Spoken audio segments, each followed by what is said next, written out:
Hey, I just got back from The Hobbit, and I don't even know what to say. Um, if you're expecting me to cry in this video, I think I got all my tears out already. Um, as soon as I heard the first note of, the music, and I saw Wingnut Films, and I don't know, I started bawling, and I couldn't stop crying, and then I don't even remember. I'm just so like a pile of goo right now because I just don't even know what to say. Um, then I see like Bag End, and there's the tree, and I started crying more, and I think I heard my brother sniffling too, so I wasn't the only one crying. Um, then like there's Frodo and Bilbo, and it's everybody there. I said I wasn't gonna cry. Alright, let me just talk about it. Obviously, you know, spoiler warning, if you haven't read the book, I'm sorry, but I'm gonna probably say something that's a spoiler to you. If you haven't seen the movie, there's still a chance for spoilers because there was a lot of things I wasn't expecting. Let me just talk for a couple of minutes about. It was like better than I could have possibly dreamed of, to be perfectly honest. Like, I was so worried because The Hobbit, I read it like 100 times, not even kidding. I love reading it. I have like really good memories reading it in different places, like campfire in the backyard and reading it, and like roasting hot dogs and reading the Mirkwood chapter. And so for me, it's always been like just like an old friend that you can open up and read. So when I ever found out that it was going to be a trilogy, I was really worried. I was actually worried even when I found out it was going to be 2 movies, because I said, oh, okay, well, 2 movies makes sense. It's a pretty long book. But when I found out it was going to be 3 movies, I was really kind of scared because I was just like, well, what are they going to put in it? It's a children's book. It's a short book. It's not, 3 books like Lord of the Rings. So I was a little bit worried, but, from what I saw, I'm not really worried anymore. I don't even know how to begin to describe how I feel right now. I'm just so excited to have been able to be back in Middle Earth, and leaving the theater is like the most awful thing because it's like leaving and I don't ever want it to end again.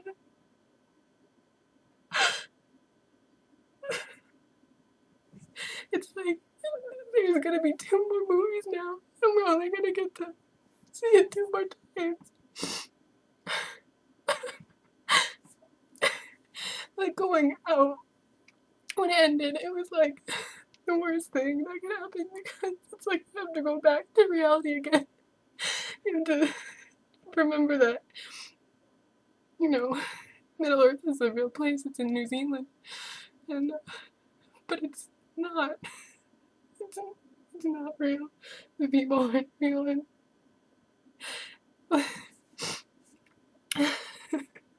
everyone gets really excited because they love the cast, and it actually took me a long time to love the Lord of the Rings cast as much as I love the characters that they play. So I'm just kind of waiting for the moment to happen where I love the Hobbit cast as much as I love the characters in it, because right now I'm just like, it's so amazing. It's just better than I could have hoped for. Like, even the additions of things, like, I think it was Figwit in there, and I couldn't believe it. He's the one in Lord of the Rings that just has one line to Arwen, and I think that was him. Maybe I'm wrong. I think his name's Figwit. I don't know, and I don't even know if I'm saying it right. But the thing is, you know me, I love Hobbits, so, like, I have dedicated so much time and effort to learning all I can about, hobbits and their little traditions, and everything I can possibly learn about hobbits I've been trying to learn. So watching The Hobbit and seeing Thorin's backstory and all these other backstories, I really, really, really enjoyed it because it's not something that I've really looked into as much. Even as little as I've looked into, the history of the elves, I mean, the Silmarillion, obviously, I've read it, but, like, as much as I've looked into the backstories of the elves, I have, like, forgotten about all other races and enjoyed hobbits because I just connect most with them. And I know my brother, he connects the most with the dwarves, so when we're in Erebor looking in the halls, and he's, yeah, I think he was crying too, because it was his dreams coming true. And for me, seeing the Shire again, that was just perfect. And it was just perfect because all my complaints about Lord of the Rings, well, one of my big ones that I have just across the board is Tolkien created so many languages. He created a beautiful language. He spent so much time creating languages for all these races, but there was only a couple, small scenes in Elvish in the entire Lord of the Rings trilogy. And he had so many beautiful poems and different things that he'd written, but none of it was really in Lord of the Rings.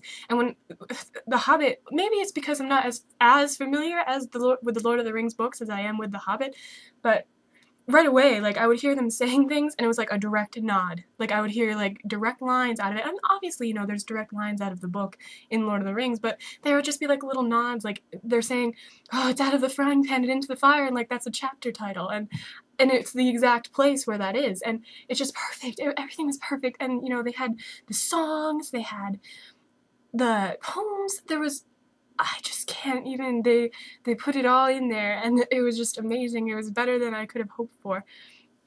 Now, let me talk about the two things. There are only two things that I was a little, about, and I'm sure they'll have a chance to prove me in the next two films. The first thing is the trolls, Bert, Tom, and Bill. I was good with that. I was like, you know what, these are, perfect. I mean, you always, when you read The Hobbit and you read The Lord of the Rings, there's a lot of different things, like, in The Hobbit, the purse talks to Bilbo, and that's what alerts the trolls to his presence. But, in Lord of the Rings, there's nothing, like that, because The Hobbit is a children's book, and The Lord of the Rings, obviously, is meant for adults. Well, it was meant for children. They told him, let's have a sequel to The Hobbit, and that's what he gave them, and it's not really as childish as The Hobbit. So there's that. And the trolls, that was cool. Like, I think they still remained, in Peter Jackson's universe, which is a little bit more serious. It's serious. But they still remain true to the childish kind of tone of The Hobbit, and I really appreciated that, and I enjoyed that. One thing that I don't know how I felt about the Goblins, because they were very much on the verge of being cartoony, and I'm not sure how I feel about that at this point, because, like, they looked real, but they didn't look real. Like, that's what I really liked about the Hobbit effects. It was flawless. Like, I have seen IMAX before. Like, when I saw Avatar, I said, oh, wow. I know a lot of people don't like Avatar, but, there's no denying that the visual effects were pretty amazing, and it looked real, even though, it was all done on a computer. And I felt immersed in the world when I saw it, because that was the one other movie I've ever seen in IMAX. I've seen Avengers, I've seen Avatar, and now I've seen The Hobbit. Those are the only movies I've ever seen in IMAX. I've seen other ones in 3D, but I've never seen movies besides those three in IMAX. So with Avatar, it's completely computer generated for the most part, and it's really nice. I think it was nicely done. It was immersed, like, good immersion. Avengers.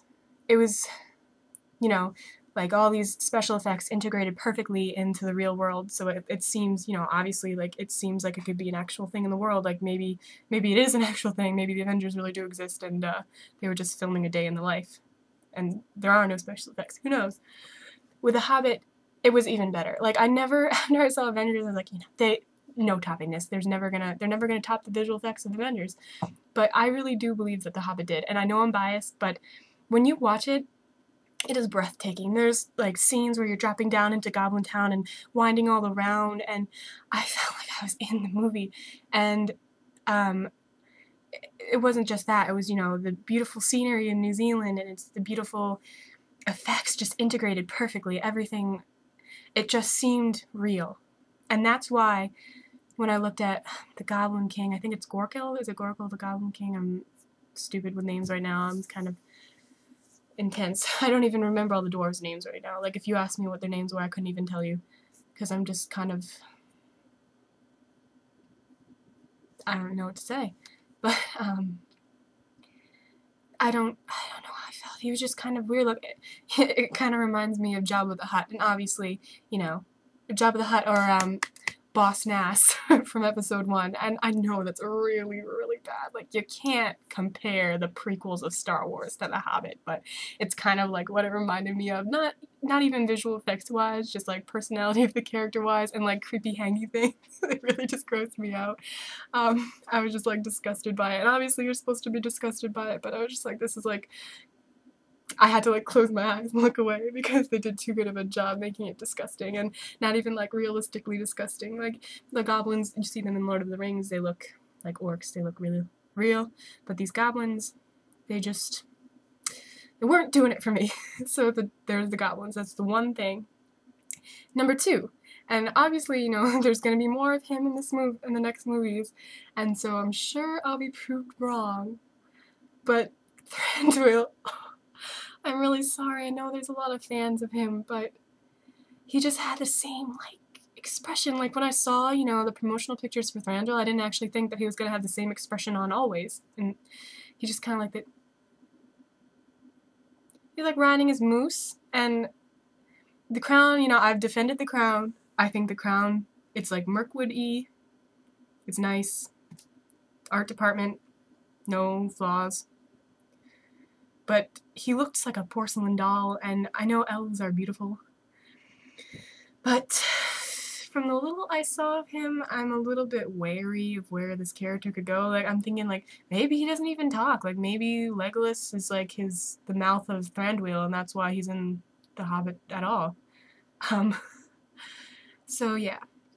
That was the only problems I really had, because the problems I thought I was going to have just completely blew, like I thought I was going to have a problem with the additions of all these characters, but like Radagast the Brown is like now my baby. Like, I love him. I have never, like, he is right up there in my book with like Gimli and Pippin in favorite characters. Like, that's where I'm going now with this. He's just like the part where he's like, "These are Gundabad wargs," and he's got his rabbits, and he's, oh my gosh, I'm just like, he's adorable. I have never, like, I didn't think that a character like that could exist in the Lord of the Rings Peter Jackson universe, but he does, and I'm so glad he exists because he is like the boss. He is the man. Radagast is the man.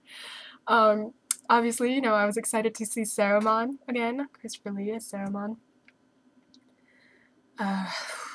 I was excited to see, you know, Elijah Wood. I was excited to see Ian Holm and Ian McKellen. I was just so happy to see my old friends again. Obviously, you know, I'm going to be excited to see Orly. I'm excited to see Orlando Bloom, but, you know, he's not as big of my favorite as, you know, Ian, and Elijah. What else? I really appreciated, like, little details. I'm sure once I watch them again, there's gonna even be more little details, but there's like all kinds of nods to Lord of the Rings. Like, they did a really, really good job with the continuity, I think, and just trying to keep everything across the board and good. And like the trolls, I'm gonna go back and look, but I'm sure that they're frozen in the same position where in the extended editions, and Sam looks up, "Look, Mr. Frodo, it's Mr. Bilbo's trolls." And they like froze down and they look exactly like the stones in, you know, the stone trolls that you see in the extended edition of Lord of the Rings. And like Gandalf hitting his head on the chandelier backwards this time, and he does it again, and it was just like little nods. And I know that they put them in there for the fans because, you know, I don't know, it was just perfect. And they're just like little touches that make it like welcome back to Middle Earth. Like, it's good to see you again, we're back. And like, the lady next to me was kind of annoying me because during the Gollum scene, she was just laughing her head off. Like, she must have had an inside joke or something about Gollum, and I was just like, okay. And obviously it was funny. He was like an adorable little kid. Well, Smeagol was like an adorable little kid, and it was so good. And I really liked that scene. Like, they could have cut it, and I was so worried that they were gonna cut it down, but they didn't, and I was really, really pleased with that, and I just thought it was awesome because I love that scene in the book. Hello, cat. So, oh, and Galadriel. She was beautiful. Cate Blanchett is just beautiful, and it was amazing to see Galadriel again, and she's just beautiful, like, and everything was just perfect. I don't know, like, I have faith that it's going to be good. Like, you know, obviously, you know how I was. I was scared that it wasn't going to be good because The Hobbit is my favorite book. It really is. It's my favorite book. And I was just, you know, I was scared to see it as a movie, but it just exceeded my expectations. Like, it blew every single doubt I had away. And, you know, I was worried about, you know, what they were adding in. And I heard people talking, actually, leaving the movie there, they added stuff. But they added stuff, but it makes sense because that's where Gandalf was, and that's what was happening behind the scenes. It makes me appreciate The Hobbit more. It makes me appreciate the story more. Like, the whole thing was, Thorin and Asgog,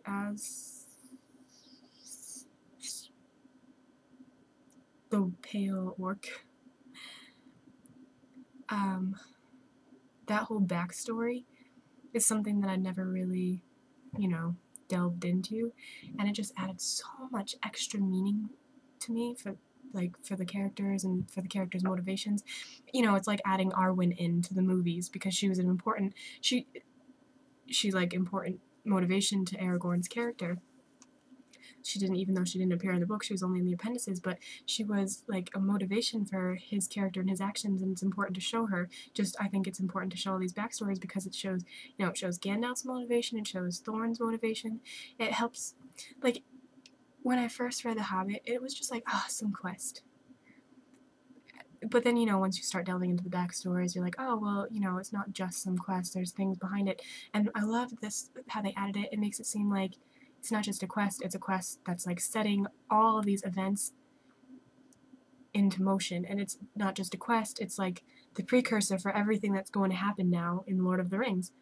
And obviously, you know, it's the prequel to Lord of the Rings. Or, you know, Lord of the Rings is a sequel to The Hobbit, however you want to look at it. But just exceeds expectations, and I just wish there could have been more time in the Shire, because, you know, I don't know, they didn't even spend a lot of time in the Shire in the book, but the Shire's home to me. And there was like a lot of production videos, and there was like behind the scenes footage. Like, there's this one of Bilbo in a little blue coat, I think. I still have red marks from the IMAX glasses. But there was like a lot of promotional footage I saw of, you know, markets and hobbits, and I was kind of looking forward to seeing more Shire, but I didn't get a lot of Shire, and I was a little bit disappointed about that. But, you know, I'm just really biased, so I can't really say I was disappointed by the whole movie because I didn't see a lot of the Shire, because that would be wrong, because everything was amazing. Like, I love dwarves even more than I did before. Like, I don't want to be like a poser, like, oh, you suddenly love dwarves now. But, you know, hobbits are my main. I love hobbits. I love dwarves. I love dwarves more than I've loved elves. Like, I've always loved the dwarves more than I've loved the elves.